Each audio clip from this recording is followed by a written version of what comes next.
I want to go back to Driven One. I didn't know who you were. I had a friend at that time who did real estate, and I remember him telling me, "Hey, I got a general ticket. You want to go?" And I think it was at the JW Marriott, right, Yeah, where you had the yeah. first event. And he told me your name. He was like, "Oh, you got to check out this guy Albert. He's throwing this event." And I was like, "Who is that?" And then he mentioned Grant Cardone, and he was like, "Hey, bro, Grant Cardone's gonna be there." And I was like, "Shit." And I remember at that time, I mean, Grant's up there, but like at that time, it was growing. His name was everywhere, and I was like, "I'm there, bro. I'm there." And I remember going there and looking forward to hearing him speak. And then I remember hearing you speak, and I was like, and I think you had like your story of everything that you've gone through, you know what I mean, and your ups and downs and the crash and everything. And I was like, who is this cat? You know what I mean? Who is this Latino successful gentleman who's up there, who's just really put this together, and how does he know these people? You know what I mean? And I kind of want to talk about, because I wanted to ask you, like, in that time, you mentioned in your stories over the years that there was a lot of struggle in that. It took a lot to put up that Yeah, event, correct? yeah. How did that go about, and what inspired you to throw that event, that first one? Well, I was struggling like big. I was making good money, but I was spending more. So like when I was making 1 million, 1.8 million, I was spending more than that. And I used credit card money. Uh, and then a lot of people were saying like he's living paycheck to paycheck. This guy's leasing his cars. This guy's doing this, that, and they were right. Like they were right, but the only thing they did was they were just giving me more fire. Like they were just driving me more. Like I was getting more driven just to prove them wrong. But I knew that I needed to take a big risk in order to grow. If not, I was always going to stay stuck at the same place. So when I went to the Grant Cardone seminar, I kept asking because Grant Cardone was a big mentor in the beginning stage, and I was very close to him. And I always told him like, "What do I have to do to speak on stage?" Because I always wanted to speak on stage. I wanted to inspire people. I wanted to. I don't know why I wanted to do it, because it's also scary when you go on stage and there's a lot of people. So and I was never a great speaker. Like I always had an accent because I'm Mexican. So I believe that like I wasn't supposed to be there, but I wanted to be there. Like I like teaching people. I like helping people. I like winning. So I wanted to be there. I wanted to be a celebrity, and I wanted people to know who I was. And I kept asking Grant, "What do I have to do to speak on stage?"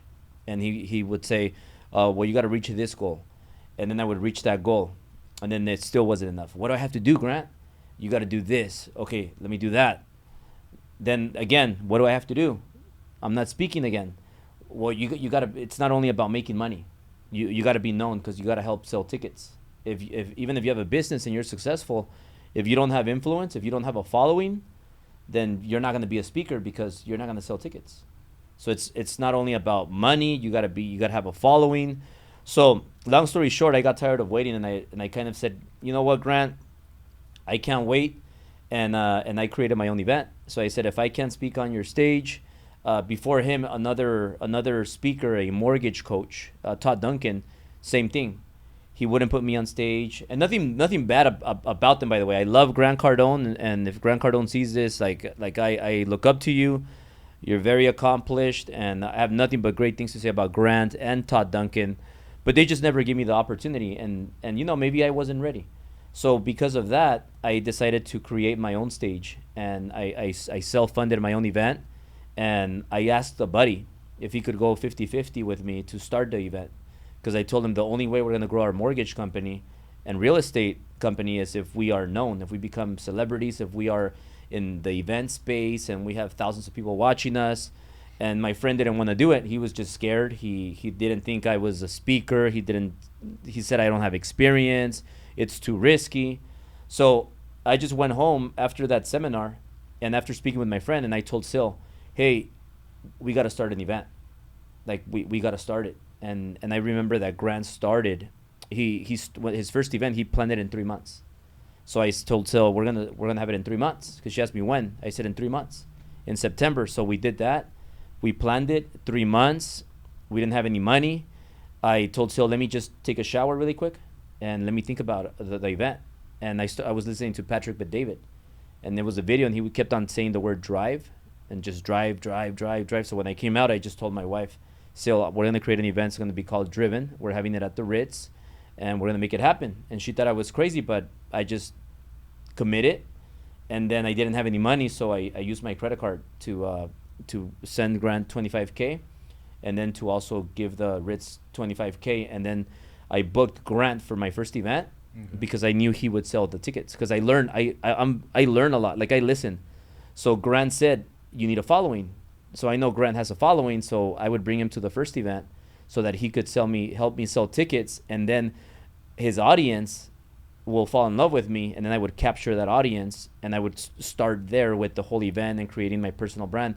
And that's how it all started. And the event, I didn't have money, so I sold tickets to pay for the event. And then even to the moment where Elena Cardone is speaking and then Grant speaking next, I owe 26 grand. And they threatened me, like, we're going to cut the cord if you don't pay the 26 grand. I don't have the 26 grand. So, like, Sil went and she spoke to the AV team, and she convinced him, hey, we're going to pay it next week. Just let's finish the show. Don't cut the cord. They didn't cut the cord. Elena Cardone spoke.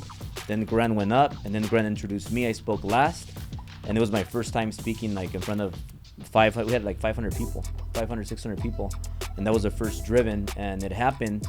And I was in so much debt, like I was in and I remember even crazier story when we had the second one, but it's always been like that, Edwin. So when you don't take risks, you don't have big rewards, and you just can't give up, and you can't quit. You gotta invest money to grow. So that's how it started, and it was quite an experience.